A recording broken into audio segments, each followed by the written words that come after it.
Mesdames, Messieurs, bonjour et bienvenue au journal de la mi-journée sur Reflet d'Afrique Télévision. Tout d'abord, les titres qui seront développés dans quelques minutes. Marois Ier, Amadou Hamidou succède à lui-même depuis le 30 octobre dernier après un long feuilleton électoral au sein de l'exécutif communal. 1 milliard de francs CFA, c'est le montant alloué pour la construction d'un centre de désarmement, de démobilisation et de réintégration des ex-combattants de Boko Haram à Mémé dans le département du Mayo-Sava, région de l'extrême nord. Et en sport, la Ligue de football professionnel camerounais qui a subi une série de reports en raison d'affrontements entre l'instance dirigeante FECAFOOT et la Ligue de football professionnel du Cameroun a officiellement repris l'action hier, 1er novembre 2020. Mesdames, Messieurs, voilà pour les titres.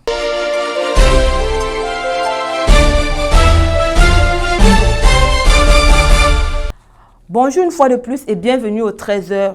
À Marois Ier, Amadou Hamidou succède à lui-même depuis le 30 octobre dernier après un long feuilleton électoral au sein de l'exécutif communal. Entamé le 27 octobre, les travaux qui n'ont pas eu d'issue favorable ont repris vendredi dernier sous l'insistance du préfet du Diamari.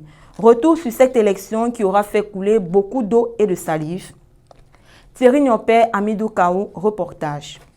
Après plusieurs tractations marquées par l'indélicatesse du doyen d'âge qui à plusieurs reprises a opposé son veto pour la poursuite des travaux, certains conseillers municipaux, avec à leur tête de candidat Youssouf Issa Balarabe, ont quitté la salle, laissant libre cours pour la suite de l'élection. C'est au total 19 conseillers municipaux qui ont finalement pris part au scrutin avec à l'arrivée le triomphe de Amadou Hamidou alias Madi qui remplit pour la troisième fois consécutive à la tête de la commune de Marois Ier avec un score fleuve de 18 voix pour et un bulletin nul.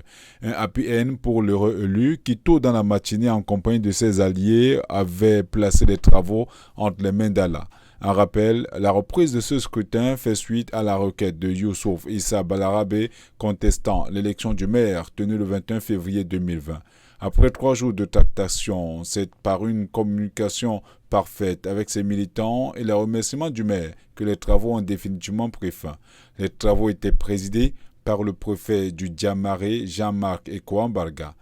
Le nouveau bureau élu et tous les grands conseillers à se mettre résolument au travail pour que la commune d'arrondissement de Marois Ier profite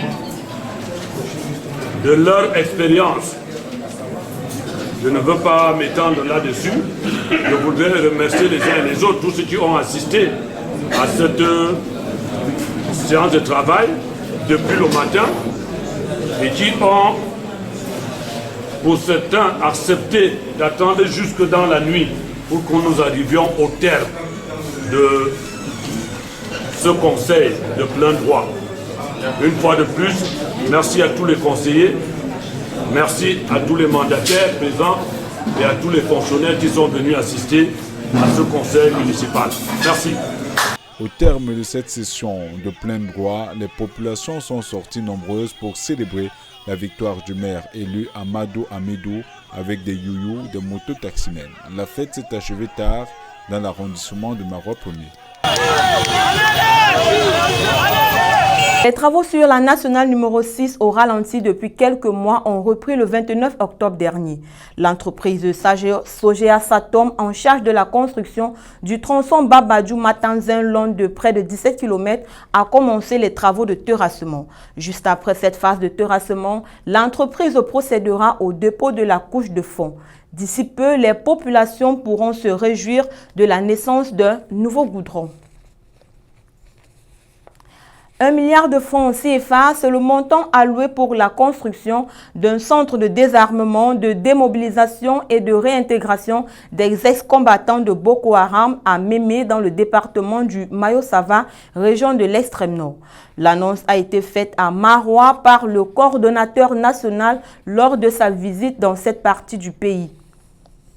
Le compte rendu avec Blanchard Sop et Hamidou Kaou. Bientôt, la région de l'extrême nord verra son centre de désarmement, de démobilisation et de réintégration des ex-combattants de Boko Haram à Mémé, construit sur une superficie de 15 hectares. Coût total des travaux, 1 milliard de francs CFA à mobiliser. L'annonce a été faite à Maroua lors de la visite de travail du coordonnateur national du dit comité, Fayengo Francis. Les travaux de construction de ce centre démarrent en début de janvier 2021. C'est une bonne nouvelle pour les engagés et toute la localité de la Mémé. Le chef du village de Mémé, Sa Majesté Lungumana Aladi Mahama, a conduit la délégation sur le site et n'a pas manqué d'exprimer sa joie. Je remercie le chef de l'État d'avoir accepté ce site et le coordinateur du DDR qui ont voulu construire le centre à Mémé qui doit recevoir les ex-combattants. Après le départ des ex-combattants dans leur village, le site va rester pour Mémé, ça va rester former les enfants de Mémé, les pépinières de Mémé, les pépinières du Mayo-Sava, les pépinières de l'Extrême, pourquoi pas les pépinières du Cameroun. Le coordinateur du DDR vient de nous annoncer qu'il y aura 1 milliard qui va commencer l'investissement ici. Le chef de l'État en a accordé et que c'est les enfants du village qui feront ce travail. Vraiment, nous vous remercions. On ne connaît pas comment vous dire, comment leur dire merci. Là, c'est peu. Si on pouvait trouver un autre langage pour dire, on va parler en mandara. Pour la bonne exécution des travaux, le coordonnateur national du comité de désarmement, de démobilisation et de réintégration Fayengo Francis a rencontré les forces de maintien de l'ordre à la base du secteur 1 de la force multinationale mixte à Mora, d'où il a échangé avec le général Bouba Doubekreyo sur la situation des ex-combattants sur place. Il a visité 110 ex-combattants de Boko Haram casés dans cette base, parmi eux 19 Camerounais. Après la visite de Mora, la délégation s'est rendue à Méry, localité du département du Diamaré, au centre de transit pour échanger avec 153 autres ex-combattants pour leur remettre des appuis en denrées alimentaires. Fayengo Francis s'est dit satisfait au terme de sa visite. Nous devons réintégrer ces enfants. C'est là où ils seront formés. Ils ont certes les petites activités qu'ils font dans les centres, mais ils vont accélérer les formations, ils vont intensifier les formations et l'État, à l'issue de ces formations, sera disposé à les installer en donnant les moyens, en les installant pour qu'ils deviennent les Camerounais, n'est-ce pas, comme les autres. Je crois que la descente sur le terrain a été vraiment positive. Nous rentrons avec vraiment beaucoup de joie parce que ça démontre que les efforts que les autorités publiques sont en train de faire, la main tendue du président de la République est sincère, c'est venu pour rester. Parce que depuis que ces enfants sont sortis, nous n'avons pas perdu un. On n'a pas emprisonné un, on n'a pas fait du mal à un. Donc c'est une main tendue, sincère, permanente, et nous tous, nous devons compter sur ça. Depuis sa création, le centre a encadré 263 ex-combattants de Boko Haram. Les bénéficiaires du don du chef de l'État ont salué ce geste. Nous bénéficions aussi dans le centre, l'apprentissage de la langue française, car avant notre arrivée au centre, depuis Mora jusqu'à Méry, aucun d'entre nous ne savait dire bonjour en français, en dehors de moi qui étais en classe de 4e avant mon enrôlement.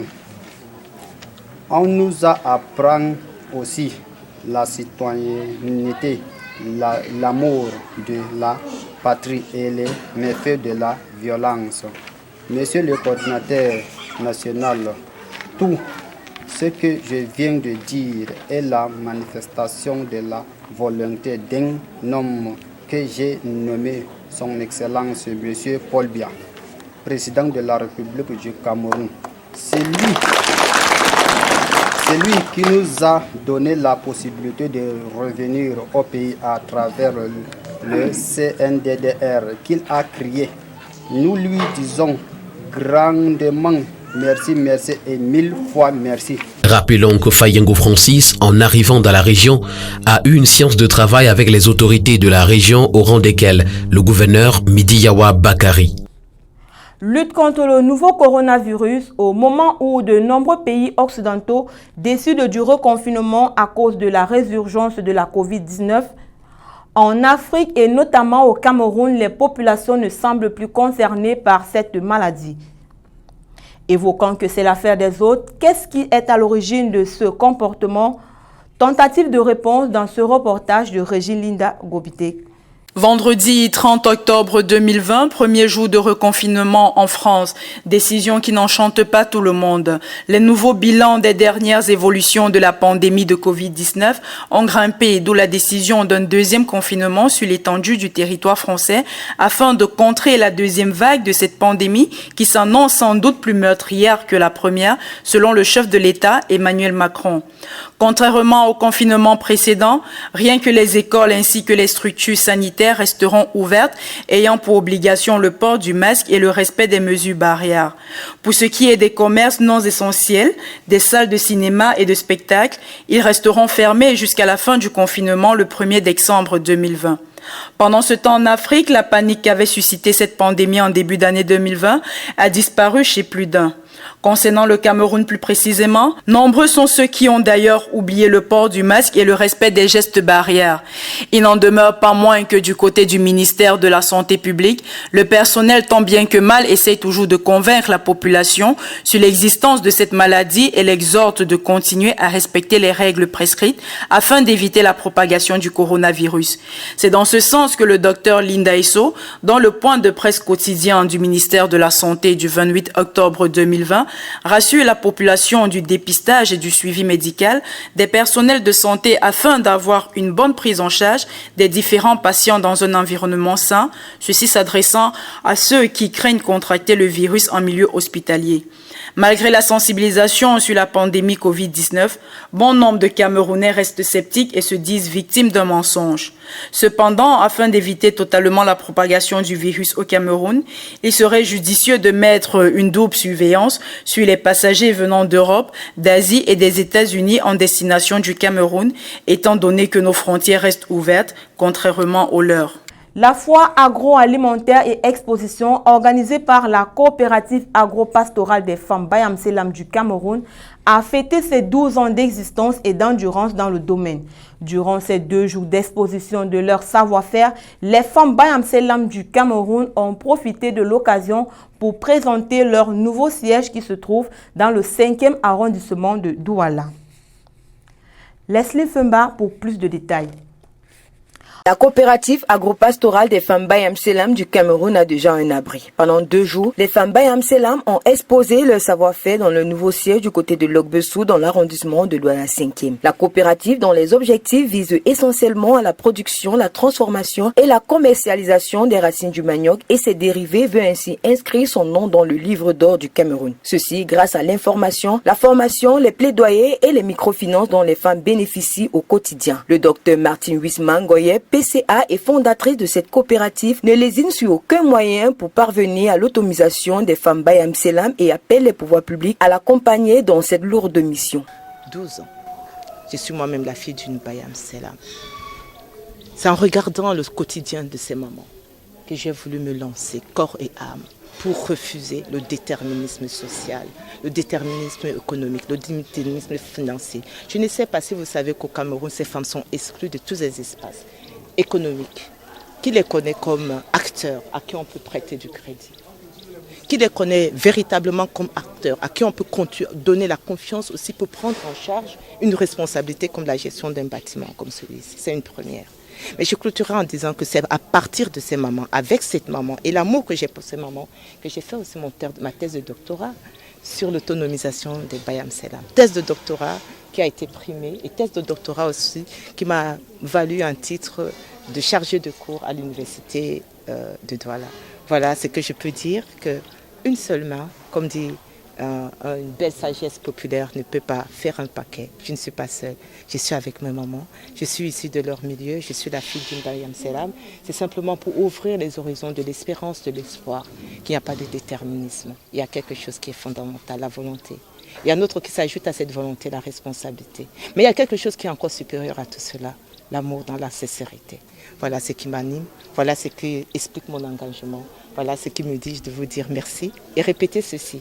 12 ans, je n'ai jamais eu d'aide institutionnelle pour accompagner mes mamans.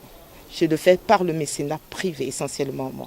Alors, Pitma est venu comme une grâce, comme une manne du ciel, qui a renforcé nos capacités. Et je ne peux pas clôturer ici sans dire de tout mon cœur merci à Pitma, parce que c'est grâce à Pitma aussi, dans le cadre de ce copartenariat, que nous avons pu bâtir ce bâtiment et l'avoir comme un espace d'autonomisation pour nos mamans. Faut-il le rappeler, ce bâtiment de 8 pièces est l'œuvre de cette dame et d'un partenaire qui se montre satisfait du résultat final et le dévouement de cette coopérative. Alors, s'il fallait le rappeler, s'il en était encore besoin, un tel magasin consolide les liens que nous voulons solides entre, d'un côté, le producteur et de l'autre, l'acheteur. Vous savez vous-même que les magasins comme celui qu'on a derrière nous permettent le groupage et permettent le respect des quantités à livrer à l'acheteur.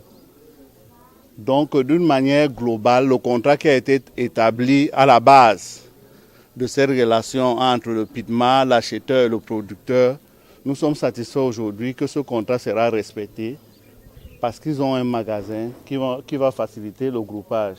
Ces femmes, qui sont sur la voie d'atteindre près de 7200 tonnes de production de racines de manioc, sont déjà sur un nouveau chantier dans la ville de Kribi pour la production des légumiers. En Tanzanie, le président sortant Joseph Magufuli a été réélu le 30 octobre dernier au terme de l'élection générale pour un second mandat à la tête du pays. Tundu Lissu, principal rival à ces élections, obtient 13,3% des voix. Le reste des voix a été reparti entre les 13 autres candidats. En sport, la Ligue de football professionnel camerounais qui a subi une série de reports en raison d'affrontements entre l'instance dirigeante FECAFOOT et le LFPC a officiellement repris l'action hier 1er novembre 2020. Au stade Amadou Ahidjo de Yaoundé, Panthère sportive de Ndé a joué contre Coton Sport de Garoua dans un match de football lors de l'ouverture de la saison 2020-2021 Elite One Football dans le pays. La famille du football au Cameroun s'est attendue à voir plus de la part des équipes en raison d'une série de matchs de préparation joués au cours d'un tournoi de pré-saison ainsi que les différentes signatures effectuées. La saison de jeu 2019-2020 avait été suspendue avec l'éclosion de la pandémie du virus à corona. Mesdames, Messieurs, c'est sur cette note de sport que nous mettons un terme à ce journal de la mi-journée du 2 novembre 2020 sur Reflet d'Afrique Télévision. Nous vous donnons rendez-vous pour la grande édition du 20h avec Thierry Nopé. Bon début de semaine à tous.